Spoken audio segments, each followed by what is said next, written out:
I hope आपको मालूम है कि एक वर्ब क्या होता है।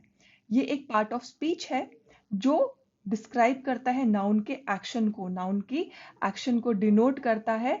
और एडवर्ब एक और पार्ट ऑफ स्पीच है जो किसी एडजेक्टिव, किसी वर्ब या फिर दूसरे ही किसी एडवर्ब को डिस्क्राइब करता है, उनके बारे में कुछ इंफॉर्मेशन देता है।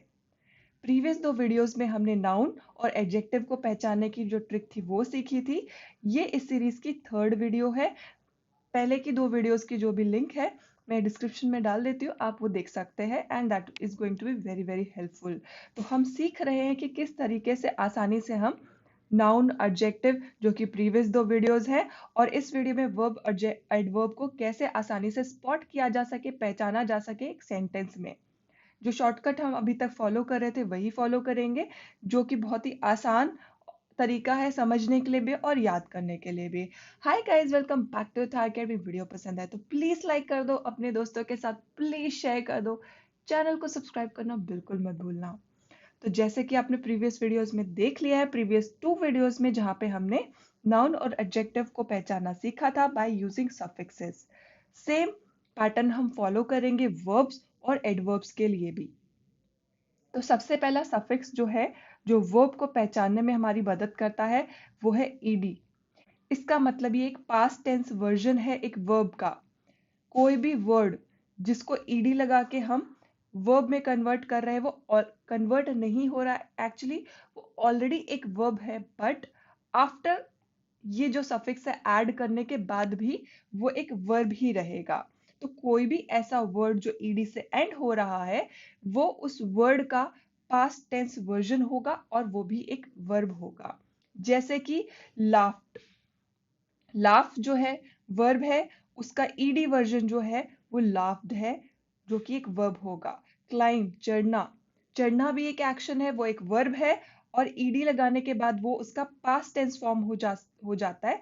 जैसे लाफ को ईडी ऐड करने के बाद लाफ का पास्ट टेंस हो जाता है, तो क्लाइंब का पास्ट टेंस क्लाइंब्ड है, लाफ का पास्ट टेंस वर्जन जो है वो लाफ्ड है। दोनों के दोनों क्या होंगे? वर्ब होंगे। अगर हमारा वर्ड ई एन से एंड हो रहा है, इसका मतलब कुछ बन गया है, यानी उसका जो एक जो फॉर्म था वो कुछ क्रिएट किया जा रहा है, कुछ बन रहा है। जैसे कि सॉफ्टन, इसको सॉफ्टन नहीं बोलना है, टी यहाँ पे साइलेंट है, आपको बोलना है सॉफ्टन। ये सॉफ्ट हो गया है, तो ई एन का मतलब ये कुछ बन गया है। स्ट्रेंथन, उसको स्ट्रेंथ मिल गई है, वो स्ट्रेंथन हो गया है। तो ई एन से जो भी हमारा वर्ड एंड होगा वो होगा वर्ब।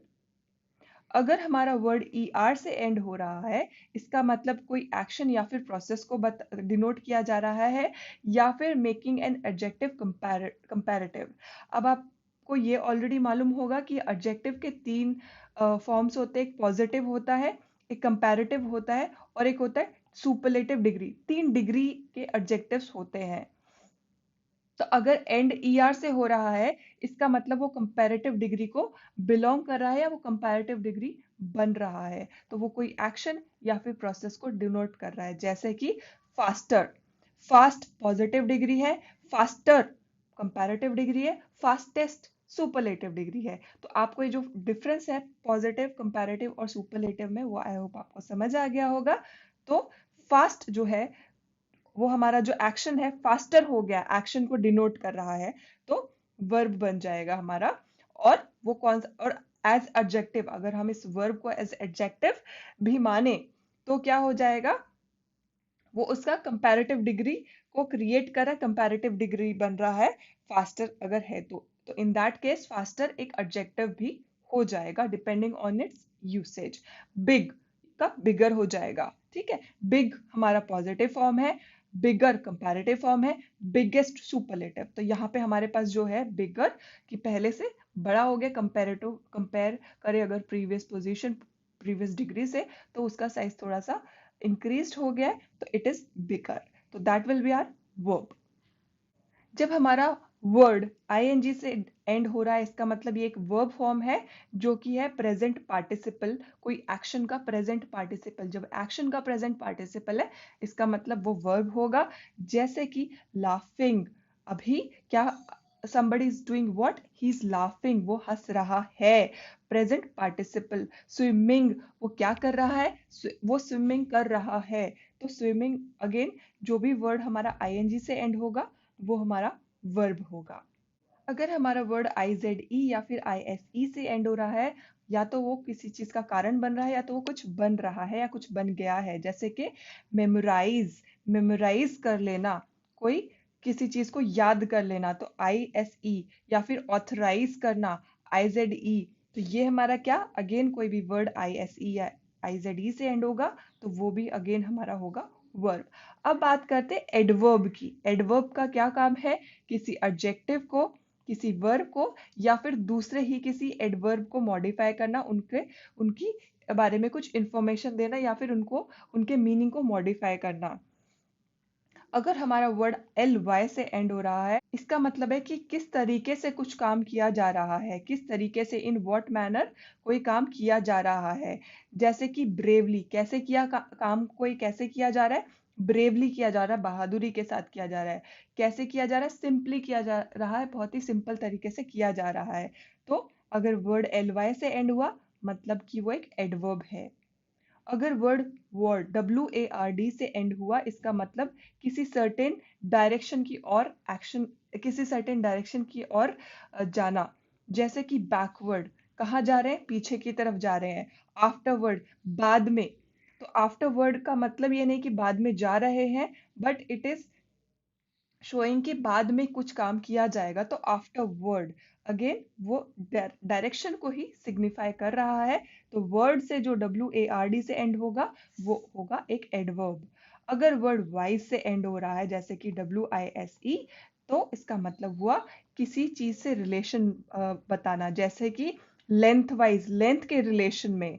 क्लॉकवाइज, क्लॉकवाइज मतलब जब सीधा जब चक्कर घूमता है, जिस तरीके से क्लॉक का जो निडल है वो घूमता है, वो clockwise. Any word ending with wise is an adverb. तो आज हमने देखा कि कैसे सिंपल सफिक्सेस हमको हेल्प कर सकते हैं वर्ब या फिर एडवर्ब को पहचानने में। पिछली दो वीडियोस में हमने देखा था कि कैसे नाउन और एडजेक्टिव को सिमिलर तरीके से पहचाना जा सकता है।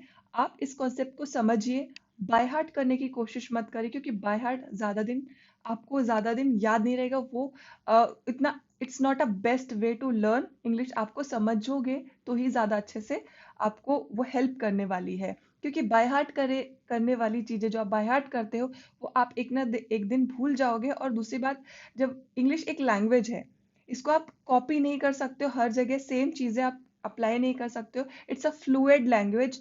आपको हर जगह अपना कॉन्सेप्ट के हिसाब से वर्ड्स को पहचानना होगा। आपकी जो कॉन्वर्जेशन है उसमें डिफरेंट डिफरेंट तरीके से, डिफरेंट फॉर्मेट्स में आपको वर्ड्स को इंट्रोड्यूस करना होगा। तो समझिए, आई रियली रिक्वेस्ट यू कि आप समझिए, बाय हार्ट करने की कोशिश मत करिए कि आपको एक रिटन फॉर्मेट मिल जाए और आप उसको बाय हार्ट कर लो और आप एक एक्सपर्ट बन जाओगे। वैसा नहीं होता, ट्रस्ट मी ऑन दैट। तो मैं ये चाहती हूँ आपके जो बेसिक्स है वो इतने क्लियर हो जाए कि आपको हायर लेवल पे जब मैं आपको लेके जाऊं, जब मैं आपको हायर एडवांस इंग्लिश सिखाना स्टार्ट करूं, at that point of time आपके बेसिक्स बहुत स्ट्रांग हो, तो हम बहुत फास्ट, हमारा जो बेसिक्स से एडवांस जाना थोड़ा स्लो हो सकता है, क्योंकि वहां पे हमारी अंडरस्टैंडिंग डेवलप हो रही होती है। लेकिन जब हम बेसिक क्लियर हो जाएंगे उसके बाद एडवांस हम बहुत फास्ट करने वाले हैं। तो दैट टाइम आपको इस कॉन्सेप्ट की जो क्लैरिटी है वो बहुत ज़्यादा इंपॉर्टेंट हो जाती है। कमेंट करके बताइए आपका क्या रीज़न है कि आप क्यों इंग्लिश सीख रहे हैं। अगर आप और ऐसे वीडियोस देखना चाहते हैं तो प्लीज़ सब्सक्राइब करिए चैनल को, अपने दोस्तों के साथ भी शेयर करिए। आई होप आपको वीडियो पसंद आई तो लाइक कर दीजिए। And I see you very soon, till then take care of yourself and bye bye.